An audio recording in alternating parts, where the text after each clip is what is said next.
Salut à tous, aujourd'hui on est parti pour l'épisode numéro 875 de l'After Zap Image. On débute avec les résultats de cette 15e journée de Ligue 1. Encore une fois, beaucoup de victoires à l'extérieur, notamment sur les matchs de 19h où plusieurs équipes sont allées s'imposer à l'extérieur sur le score de 2-0. C'est le cas pour Strasbourg qui s'impose à Angers 2-0, Lille s'impose à Dijon 2-0, Metz s'impose à Montpellier 2-0 et Nice qui s'impose à Nîmes 2-0. La seule victoire à domicile à 19h, elle est pour Reims qui s'impose face à Nantes 3-2. Les matchs de 21h, la victoire importante de l'AS Saint-Etienne qui renoue enfin avec la victoire. Les Verts s'imposent à Bordeaux 2-1. Il y avait de bonnes choses depuis quelques semaines chez les Stéphanois sur le terrain. Ils n'étaient pas forcément récompensés au niveau des résultats. Hier, il y a vraiment eu une bonne domination de l'AS Saint-Etienne.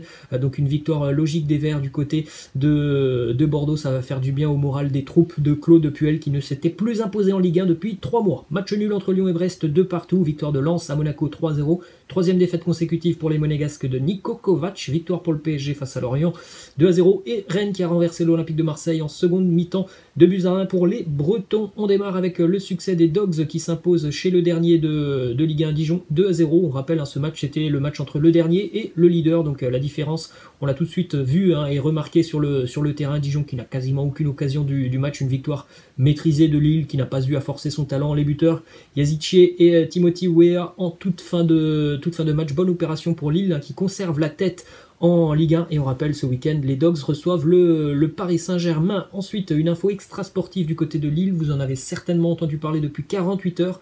Le président et propriétaire de Lille, Gérard Lopez, va être contraint de vendre le LOSC qu'il avait acquis en 2017 puisqu'il y a beaucoup de problèmes financiers du côté de Lille. Le club est endetté tout simplement, donc il va falloir changer de gouvernance du côté de Lille. Normalement, c'est Olivier Létang qui va arriver et les ambitions vont un petit peu changer du côté de Lille. On va vraisemblablement vendre quelques cadres sur le mercato hivernal. C'est vraiment dur d'entendre ce genre de choses parce que depuis le début d'année, on a une équipe lilloise qui performe, qui est très compétitive et elle pourrait être un petit peu chamboulée sur ce mercato hivernal. On pourrait déjà se séparer de Renato Sanchez, mais aussi de Jonathan Iconé, donc des joueurs très importants pour Lille qui pourraient donc quitter le nord de la France sur ce mercato hivernal. Ça fait du mal d'entendre ce genre de choses, mais malheureusement, Lille est vraiment en difficulté financièrement. Autre résultat hier, match nul entre Lyon et Brest 2-2. Les buteurs lyonnais, Memphis sur penalty, Maxwell Cornet qui avait donné l'avantage à l'OL à la 81e minute. Brest avait ouvert le score grâce à un but d'Anthony Lopez contre son camp sur une frappe de Romain Philippotto qui frappe le poteau, puis le dos de Anthony Lopez, et c'est Romain Fèvre sur penalty qui égalise à la 93e minute. Lyon a terminé d'ailleurs cette rencontre à 11-10, donc les Lyonnais peuvent s'en prendre vraiment qu'à eux-mêmes. La fin de match a été très très mal gérée par l'OL qui quand même hier a été assez malchanceux. Les deux seuls tirs cadrés des Brestois hier, ils terminent au fond. Lyon a touché je crois 3 fois les montants hier. Il y a eu 28 tirs pour l'OL, donc un petit manque d'efficacité notamment sur la première période. Déclaration de Mattia De Ciglio qui dit: on a beaucoup l'occasion en première mi-temps, on aurait dû mener à la mi-temps, ils ont été très chanceux, on pouvait mieux faire et être plus efficace, on doit être aussi plus solide sur la fin de match. Il a bien résumé le contenu du match lyonnais hier. Autre déclaration, l'entraîneur Rudy Garcia qui nous dit: je suis très frustré par cette fin de match, on renverse la tendance et on ne doit pas laisser échapper la victoire, on fait 3 erreurs consécutives sur ce penalty et pour moi Anthony Lopez ne fait pas faute, il ne doit pas y avoir penalty. Anthony Lopez est victime de sa mauvaise réputation depuis le match face à Angers. On savait qu'on allait prendre un penalty là-dessus. Personnellement, je trouve que c'est de la mauvaise foi de la part de Rudy Garcia. Pour ceux qui ont vu les images, déjà, il y a une passe de Maxwell Cornet qui ne doit jamais faire, la 94e passe en retrait à son gardien qui n'est pas appuyé. Et malheureusement, il y a un joueur brestois qui arrive entre-temps et qui va quasiment prendre cette balle, et Anthony Lopez, il est contraint de faire une faute assez grossière dans la surface de réparation, et évidemment qu'il y a penalty. Là, c'est totalement de la mauvaise foi de la part de Rudy Garcia, les Lyonnais qui ont donc vraiment mal géré cette fin de match à 11-10. Autre résultat hier, la défaite de l'OM à Rennes 2-1. Pourtant Marseille menait 1-0 dans ce match grâce à un très joli but de Pape Gaye. Malheureusement Pape Gaye a été très rapidement expulsé juste après son but, quelques minutes après avoir marqué, pour un coup de coude qui est totalement involontaire. Malheureusement Clément Turpin n'a pas voulu comprendre la chose, il a expulsé le joueur. Évidemment, ça a handicapé l'Olympique de Marseille. En seconde mi-temps, l'OM a beaucoup souffert et Rennes a renversé la situation grâce à Traoré et Adrien Hunou. Petite statistique quand même assez incroyable, lorsque Clément Turpin arbitre un match de l'OM, Marseille perd 40% de ses matchs. On continue avec cette info qui concerne André Villas-Boas, le coach de l'Olympique de Marseille, qui était très énervé, très tendu après le match. Il s'en est pris à un journaliste du quotidien Le Fossé Océan, qui suit donc l'Olympique de Marseille par rapport à des titres dans le journal qui n'ont pas plu énormément à André Villas-Boas. C'était déjà très tendu en conférence de presse et selon plusieurs sources, juste après le match sur le parking du Roazhon Park, le stade du Stade Rennais, les deux hommes se sont retrouvés et il y a eu carrément un tête-à-tête entre André Villas-Boas et ce journaliste. C'était vraiment très très chaud. Ensuite, une déclaration de Dimitri Payet. Alors cette déclaration, c'était avant le match face à Rennes. Il nous dit: le titre, ce n'est ni le moment ni l'objectif fixé. On est au mois de décembre, il reste une deuxième partie de saison à faire. Direction Paris maintenant avec la victoire du PSG face à Lorient 2-0. Kylian Mbappé et Moise Kean ont marqué en seconde mi-temps. Rien de bien intéressant dans ce match du PSG. C'était très très poussif. Il n'y a rien eu d'exceptionnel quand même pour le PSG face à l'une des équipes qui est en grande difficulté en Ligue 1 déjà depuis quelques semaines. Le PSG aurait même pu se faire surprendre en première mi-temps parce que Yohan Wissa et Terem Moffi, les attaquants lorientais, ont vraiment manqué d'efficacité devant le but parisien.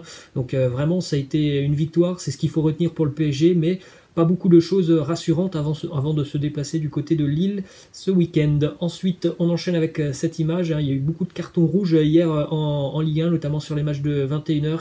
Et parfois, ce n'était pas forcément des cartons rouges très très mérités. Direction l'Espagne, maintenant avec la victoire du Barça qui s'impose 2-1 face à la Real Sociedad. Le Barça a été mené 1-0 dans ce match par la Real qui a ouvert le score par Willian Rosé. C'est Jordi Alba et Frenkie de Jong qui ont marqué pour les Catalans. Une victoire qui fait du bien au moral barcelonais puisque la Real Sociedad, c'est quand même le leader de la Liga, bon, accompagné de l'Atlético et du Real, mais c'est une équipe qui est quasiment imbattable depuis le début d'année, donc c'est une victoire importante quand même pour les hommes de Ronald Koeman. On enchaîne avec ses statistiques sur le Barça qui traverse une période difficile. C'est le pire début de saison des Catalans depuis 33 ans, avec une équipe qui est vraiment inefficace en attaque. Regardez ses statistiques. Pourtant, depuis 2014-2015, le Barça de cette année est celui qui tire le plus par match. Alors bon, ça se joue parfois à quelques tirs par rapport aux années précédentes, mais c'est quand même celui qui tire le plus par match. En revanche, c'est celui qui marque le moins par rapport au Barça de ces 6 dernières années. Donc peut-être une petite corrélation entre donc le manque de réel numéro 9 du côté de Barcelone, même s'il y a Martín Braithwaite. Martín Braithwaite, c'est pas le Luis Suarez qu'on avait depuis quelques années du côté du Barça. Ensuite, une déclaration de Xavi Hernandez qui est là quand même des entraîneurs qui pourraient donc succéder à Ronald Koeman. Alors peut-être en fin d'année, peut-être dans un an. En tout cas, Xavi, c'est quand même quelqu'un qui normalement devrait revenir sur le banc de touche barcelonais. Et lui, il nous dit: il y a des joueurs qui ne devraient plus être au Barça. Quand j'ai senti que je n'étais plus à la hauteur pour le club, moi, j'ai quitté l'équipe. Donc si jamais Xavi arrive sur le banc de touche du Barça, il risque d'y avoir pas mal de modifications dans l'effectif catalan. On enchaîne du côté de Madrid avec une statistique pour Karim Benzema qui a inscrit 34 doublés en Liga depuis qu'il est au Real Madrid, donc depuis quasiment 10 ans maintenant. Seuls 2 joueurs sur la période ont fait mieux que lui, Cristiano Ronaldo et Léo Messi. On enchaîne avec une statistique de Benzema qui est plus important que Cristiano Ronaldo maintenant, puisque Benzema était plus important durant la seconde étape de Zinedine Zidane sur le banc de touche madrilène.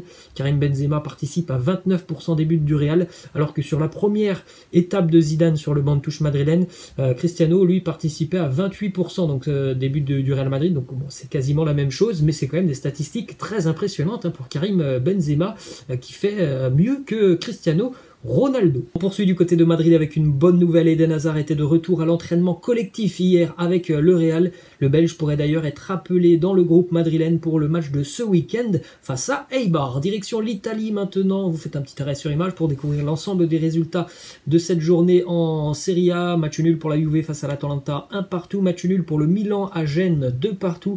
Et la bonne opération sur cette journée de Serie A, c'est l'Inter qui l'a fait en s'imposant face au Napoli 1-0. La Juve est tenue en échec par l'Atalanta 1-1. C'était un match très équilibré. Cristiano Ronaldo a manqué un penalty à la 70e, penalty qui aurait peut-être pu offrir la victoire à la Juve.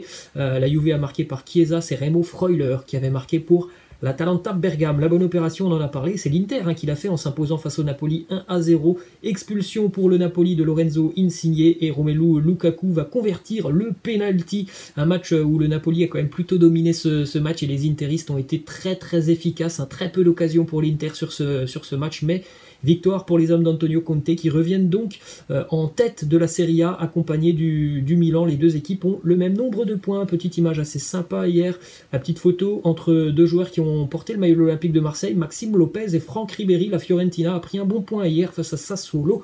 Un but partout, direction l'Angleterre. Maintenant, avec les résultats de cette journée en Première Ligue, une nouvelle fois, Arsenal a été dans l'incapacité de s'imposer à domicile, tenu en échec par Southampton, un partout. Leeds s'impose face à Newcastle, 5-2. Leicester battu à domicile par Everton, 2-0. Fulham Brighton, 0-0. Liverpool qui s'impose face à Tottenham, 2-1. Et West Ham Crystal Palace, ça se termine sur un score de 1 partout. Les Reds font la bonne opération, évidemment, au niveau du classement, en s'imposant 2-1 face aux Spurs. Les buteurs Mohamed Salah et Bobby Firmino qui marquent dans le temps additionnel. Pour Tottenham, évidemment, c'est Heung-min Son qui avait marqué en première mi-temps. Encore une fois, on a vu les Spurs faire ce qu'ils nous font depuis le début d'année. Donc une équipe très très défensive qui n'a quasiment pas beaucoup de possession de balle hier, mais qui est quand même assez efficace devant le but, même si voilà, la victoire de Liverpool elle est amplement méritée hier. Les Reds étaient largement au-dessus des Spurs de Tottenham. D'ailleurs, José Mourinho hier, il nous a quand même sorti cette déclaration juste après le match. Malheureusement, aujourd'hui, c'est la meilleure équipe qui a perdu. Donc c'est du Mourinho, évidemment, que Tottenham hier n'était pas la meilleure équipe sur le terrain. Donc réponse de Trent Alexander-Arnold qui nous dit oui, la meilleure équipe a gagné aujourd'hui avec ce petit sourire. Ensuite, une déclaration de Jürgen Klopp qui nous dit: le football à Anfield est tout simplement différent. Vous pouvez parking le bus ici ou parking même un avion, vous ne vous en tirerez pas.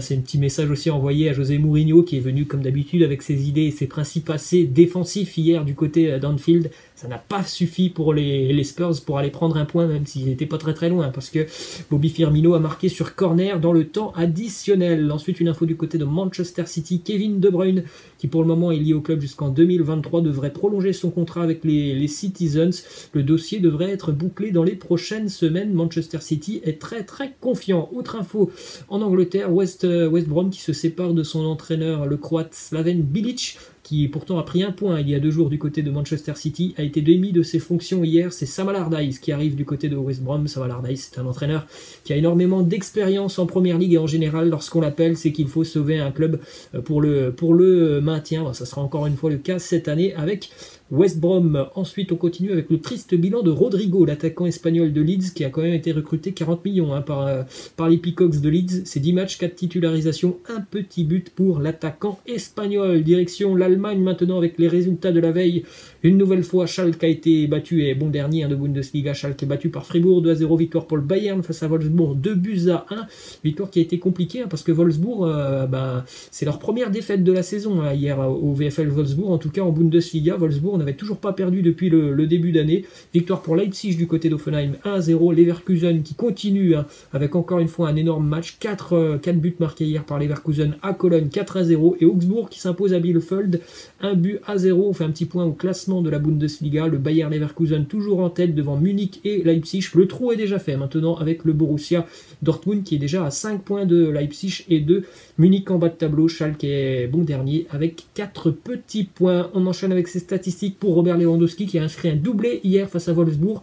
Il a marqué hier son 250e but en Bundesliga. Et on rappelle, sur cette année 2020, c'est 45 buts en 43 matchs, 14 buts en 11 matchs de Bundesliga sur cette nouvelle année de Bundesliga, et 20 buts en 18 matchs sur cette nouvelle saison donc 2020-2021. Des statistiques assez impressionnante pour l'attaquant polonais. On enchaîne les amis avec cette petite info. Jerry Bengtsson, joueur du CD Olympia, qui est devenu hier le premier joueur professionnel à porter un masque en plein match. C'était lors d'un match entre l'Olympia et l'Impact de Montréal en Ligue des Champions nord-américaine. Donc assez incroyable quand même, ce joueur qui a porté un masque pendant son match. Ensuite, cette petite image aussi entre André-Pierre Gignac et Thierry Henry qui se sont retrouvés dans un hôtel d'Orlando à la veille du match entre les Tigres contre le club de New York. Là aussi, c'était en Ligue des Champions nord-américaine, et André-Pierre Gignac qui a marqué sur ce match un très joli but de la tête, et il a rendu hommage à Thierry Henry avec cette célébration où les deux joueurs se posent sur le poteau. Ensuite, une déclaration de Dembaba qui revient sur l'épisode de ce match entre PSG et Istanbul Başakşehir. Il nous dit: Thomas Tuchel a eu une discussion avec un ou deux joueurs de notre équipe et il nous a blâmé pour ce qui s'est passé, mais si je le vois un jour, j'en parlerai avec lui. Chapeau aux joueurs du Paris Paris Saint-Germain car ils auraient pu rester, mais ils ont décidé d'arrêter. C'est quand même assez incroyable hein, ce qu'il nous dit là, Dembaba, visiblement Thomas Tuchel qui n'était pas forcément d'accord avec les joueurs de Başakşehir. Ensuite, on termine avec cette déclaration de Dimitar Berbatov qui nous dit « Je suis vraiment surpris que Cristiano et Messi soient finalistes au trophée The Best. Malheureusement, le foot est un business et dans les coulisses, il y a les agents, la presse et l'argent. Il se passe beaucoup plus de choses que nous le voyons. Si Lewandowski ne gagne pas cette année, ça sera vraiment injuste pour lui. » Je pense que oui, on peut être vraiment d'accord avec lui. En tout cas, il me semble que Robert Lewandowski mérite ce trophée. Déjà qu'il n'aura pas le ballon d'or, ça serait quand même bien de le récompenser par celui du trophée The Best. Voilà les amis, c'est la fin. Je vous laisse, je vous dis à la prochaine. Ciao.